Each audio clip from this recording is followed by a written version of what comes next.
A cena muda. O maior legado que uma pessoa pode passar para outra não se constitui em bens materiais ou culturais, mas sim são os exemplos de conduta que podem servir de inspiração. Em meados de 2003, fui procurado por Nicola Falabella, advogado, cineasta, pesquisador cultural e poeta, autor do Romanceiro de Congonhas, poema barroco, entre outros. Assim como ele foi o primeiro prefeito de Congonhas, nascido em Mar de Espanha, cidade mineira da Zona da Mata, sendo que ele estava em busca de dados de minha família, já que fora amigo de infância de meu pai e de meus tios que também lá nasceram. Isso lá pelo final da década de 20 e início dos anos 30 do século passado. Não sei exatamente como ele me encontrou, mas estava lá, no telefone, sabendo quem eu era. Talvez tenha me encontrado pelo sobrenome e de dados da internet, já que ele, apesar da idade avançada, era conhecedor das modernas tecnologias e, cruzando dados de filiação e cidades, não foi difícil descobrir alguém que fosse da família. Ele estava escrevendo um livro de memórias intitulado Antes que a Luz se Apague, narrando a história de sua infância, no sentido de perpetuar aqueles momentos guardados no seu coração. Creio que quando ele me procurou, ele já devia pressentir o final da sua vida. Daí a sua pressa em concluir o livro, mesmo em razão do próprio nome que sugeria ser esta a sua última obra.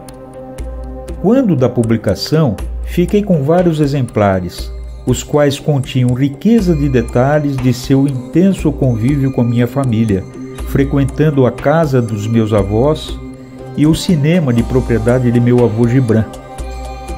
A sua admiração pelo Gibran superava qualquer expectativa, na medida em que ele registra que meu avô e o seu cinema representaram para ele a sua janela para o mundo, inspirando-o na carreira como escritor e cineasta.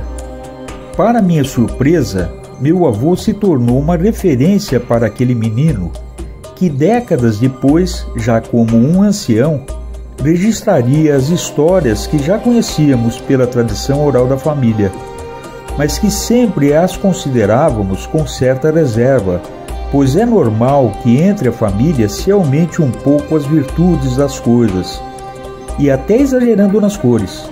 Mas não, lá estavam as mesmas histórias, agora escritas pela visão daquele que as fotografou com seus olhos e continuavam vívidas em sua memória. Existe um capítulo no seu livro que ele relata ter presenciado uma colocação provocativa de uma pessoa ao meu avô, quando o cinema deixou de ser mudo e passou a ser falado, ocasião em que existia uma revista denominada A Cena Muda. A pessoa comentou: "E agora, Gibran, será o fim do cinema em Mar de Espanha e da revista, já que ela trata da cena muda e que agora será falada?" Meu avô, que já estava trabalhando para a aquisição de novos projetores sonoros, e percebendo a ponta de inveja de seu interlocutor, respondeu prontamente: "Meu caro, você está equivocado, pois a cena sempre muda." A Cena Muda foi a revista sobre cinema de maior duração no Brasil, lançada em 1921, originalmente com o nome A Cena Muda, quando mudou em 1941 para A Cena Muda. Foi a primeira revista brasileira sobre cinema e resistiu até maio de 1955. Mas voltando ao Nicola, foi com imensa satisfação que pudemos conversar várias vezes por telefone, já que ele residia em Belo Horizonte. Não passei a ele dados e narrativas. Ele queria mesmo saber do destino de cada um após mais de 8 décadas de separação das famílias. Queria saber também de fotos que ele ainda não tinha em seu acervo, principalmente fotos do cinema, que também era teatro, e local de apresentações, da tia Edith, pianista do cinema, do bar anexo, das mesas de bilhar, que retratavam aquele ambiente acolhedor que ainda faltavam em seu mosaico a ser publicado. Após pesquisas no acervo de minha mãe, que guardava fotos antigas em álbuns zelosamente mantidos por ela, encontrei um grande tesouro de imagens, as quais escaneei e enviei por e-mail para a alegria de Nicola.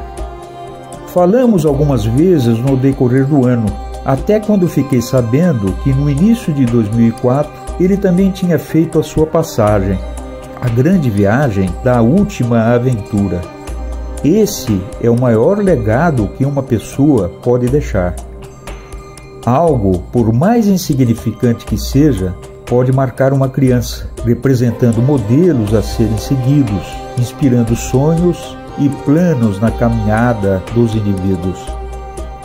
O exemplo de Nicola Falabella, de alguma forma, me inspira, pois me identifiquei com ele, com suas histórias, transportando-me para aquelas narrativas, vendo-me como um menino, imaginando-me enxergar pelos seus olhos aquelas cenas que sempre mudam, mas que também ficam congeladas na memória num relicário de amor.